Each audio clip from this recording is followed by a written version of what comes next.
हम ये मान सकते हैं कि जिस इंसान को आलस ना हो वह इंसान साधारण नहीं हो सकता। कई बार मजाक के रूप में हम ये कह भी देते हैं कि इस मिट्टी के बने हो। यदि आलस ने आपको घेर रखा है तो उस काम के फायदे के बारे में सोचिए जिसको आप आलस के कारण नहीं कर पा रहे। ऐसा करने से आपके अंदर उस काम को करने की इच्छा होगी और आप एक्टिव हो जाएंगे। कई बार किसी बड़े काम को देखकर भी आलस आ जाता है। यदि ऐसा है तो उस काम को टुकड़ों में बांट लें। अब वही कार्य आसान हो जाएगा। पहले एक टुकड़े को पूरा करें, फिर कुछ समय बाद दूसरे को पूरा करें। जैसे जैसे काम पूरा होगा आपका आलस कम होता रहेगा।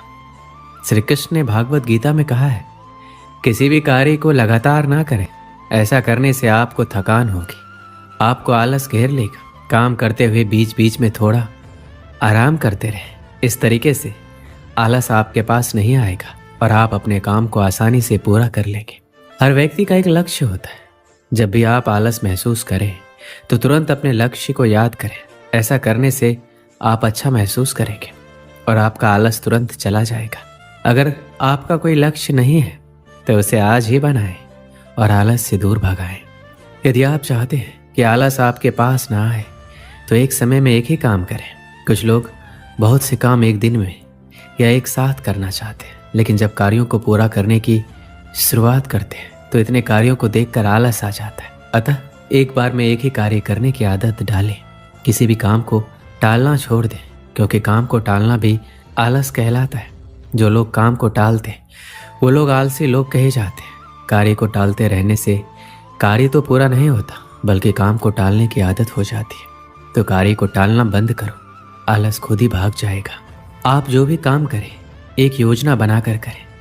किसी भी काम को योजना के साथ करने से आलस नहीं आता, बल्कि अच्छा लगता है, क्योंकि पता होता है कि हमें कौन सा काम कब करना है। आप अपने योजना में उतने ही कार्यों को जगह दें जितने आप कर सकें। अस्त व्यस्त जीवन से निराशा और आलस ही आता है, लेकिन योजना के साथ काम करने से आपको पता होता है कि कौन सा काम कब और कैसे करना है। ऐसा करने से आप अपने काम को प्यार करने लगेंगे। आलसी होने का मतलब है आप परिवर्तन से डरते हैं, इसलिए हर दिन कार्य को कल पर टालते जाते हैं। कल करेंगे, परसों करेंगे, अतः वो कार्य कभी पूर्ण नहीं होता। क्योंकि हम जहाँ पर हैं हम खुद को सुरक्षित महसूस करते हैं, अतः हम बदलाव से डरते हैं। हमें लगता है शायद हम अपनी सुरक्षा को खो देंगे। कर्म करने से इनकार करना कायरता की निशानी है।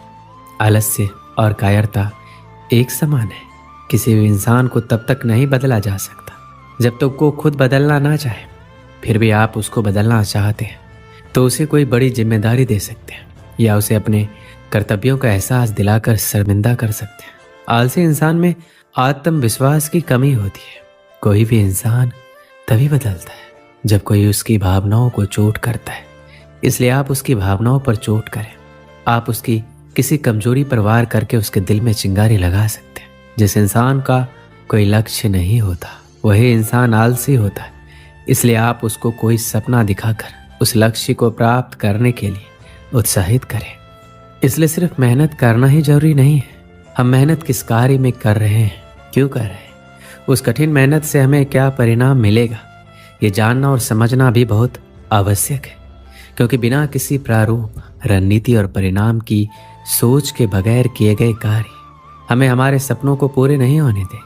इसलिए कहते भी हैं, आज के समय में सिर्फ मेहनत और ईमानदारी से किए गए कार्य की सफलता आपको मिलेगी, बल्कि स्मार्ट लक्ष्य निर्धारित और योजना के साथ करके हम अपने सपनों को पूरा कर सकते हैं।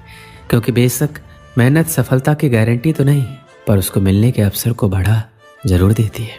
लेकिन अगर आपके सपनों में उनको पूरा करने की जोश और जुनून सवार है तो सच मानिए आपको आपके सपनों को पूरा करने से दुनिया की कोई ताकत नहीं रोक सकती, बशर्ते वह सपना आपकी मेहनत, लगन और प्लानिंग के साथ किया गया हो।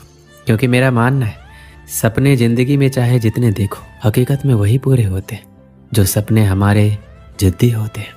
बचपन से ही हमारे माँ बाप हमें मेहनत के लिए कहते हैं, चाहे वो पढ़ाई हो या नौकरी, सब मेहनत की ही बात करते हैं।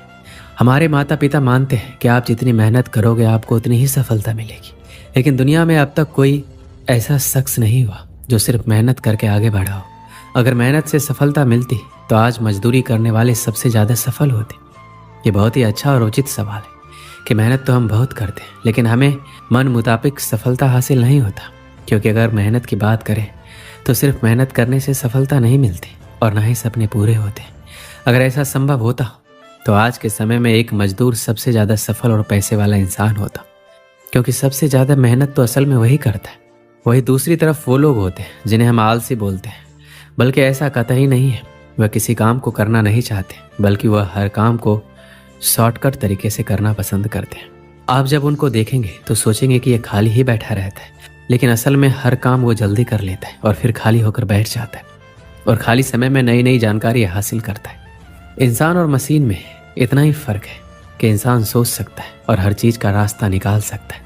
आपने एक कहावत सुनी होगी जिसमें दो लकड़हारे पेड़ काटते हैं, एक समय लगाकर कुल्हाड़ी को धार कर देता है और वही दूसरा पेड़ काटने पर ध्यान देता है, जिस कारण वह ज्यादा मेहनत करने के बावजूद कम पेड़ काट पाता है और बिल्कुल आराम नहीं कर पाता। इंसान को हर काम सोच समझकर करना चाहिए, क्योंकि मेहनत तो गधे भी करते हैं। तो आज ही से हर काम को नए तरीके से करने की कोशिश करो, क्योंकि सिर्फ मेहनत से सफलता नहीं मिलती। एक समय की बात है, एक गांव में एक छोटा सा गुरुकुल था। वहां सभी शिष्य गुरुजी के मार्गदर्शन में पढ़ा करते थे, लेकिन उन सभी बच्चों में एक विद्यार्थी बहुत ही आलसी प्रवृत्ति का था, क्योंकि वो हर बार आज के काम को कल पर और कल के काम को परसों पर टाल देता था। गुरुजी उसकी इस गंदी आदत से बेहद परेशान थे। इस कारण गुरुजी ने काफी सोच विचार कर उसे कैसे समझाया जाए इसके लिए एक रणनीति बनाई। अगले दिन गुरुजी ने उससे कहा, मैं तुम्हें ये काला पत्थर देने जा रहा हूं। इसे तुम किसी भी लोहे की चीज पर घिसोगे तो वो सोने की बन जाएगी, लेकिन तुम्हारे पास कल सूर्यास्त तक का ही समय है। सूर्यास्त के बाद ये पत्थर काम करना बंद कर देगा और मैं तुमसे ये पत्थर वापस ले लूंगा। इतना कहकर गुरुजी वहां से चले जाते। आलसी शिष्य बहुत खुश होता है और मन ही मन वो नई चीजों को खरीदने के बारे में सोचता रहता है और मन ही मन बरबराता रहता है, मैं सोने का ये करूंगा वो करूंगा। आलसी शिष्य बहुत सारे ख्वाब तो बुन लिए थे, लेकिन उन्हें पूरा करने के लिए प्रयास नहीं कर रहा था। आलसी शिष्य ने सोचा, अभी तो मेरे पास बहुत सा समय है, इसलिए अभी थोड़ी देर सो जाता हूँ। नींद में भी वो आलसी शिष्य बहुत बड़े बड़े सपने देख रहा होता है और बस सोचता ही रहता है। आलसी शिष्य को सोचते सोचते पूरा एक दिन बीत जाता है और वो आलसी शिष्य अभी भी सोच ही रहा होता है। वो बरबराता है, अभी तो मेरे पास पूरी शाम पड़ी है, मैं इन सभी सपनों को बहुत ही जल्द पूरा कर लूंगा, इसलिए अभी थोड़ा आराम कर लेता हूँ और फिर जब उठूंगा तब इन सपनों को पूरा कर लूंगा। जब वो नींद से उठता है तो दोपहर हो जाती है। वो दोपहर का खाना खाने लग जाता है और अब आलसी शिष्य घड़ी की तरफ देखता है, सोचता है अभी तो पूरे 4 घंटे बचे हैं सूर्यास्त होने में, इतनी देर तक मैं क्या करूंगा, इसलिए थोड़ा आराम ही कर लेता हूँ। आलसी शिष्य शाम को नींद से उठता है और घड़ी को देखकर दौड़ा दौड़ा बाहर भागता है और लोहे की चीज ढूंढने में लग जाता है। लेकिन रास्ते में गुरुजी उससे मिल जाते और उससे वो पत्थर वापस ले लेते और बोलते हैं, अब तुम्हारा समय समाप्त हो, अब शाम हो चुकी है और सूर्यास्त भी हो गया है। आलसी शिष्य को पछतावा होता है और उसे समय के महत्व का एहसास होता है। इस कहानी से हमें क्या सीख मिलती है? हमारा भी यही हाल है। हम भी आज के काम को कल पर, कल के काम को परसों पर टालते रहते हैं, जिसके कारण वो काम कभी नहीं हो पाता। इसलिए तो कहा गया है कि कल कभी नहीं आता, जो करना है आज ही करो। हमें काम को कल पर नहीं टालना चाहिए। जितने भी सफल लोग इस धरती पर हुए हैं, उन्होंने समय का सदुपयोग किया है, इसलिए वो सफल हुए हैं।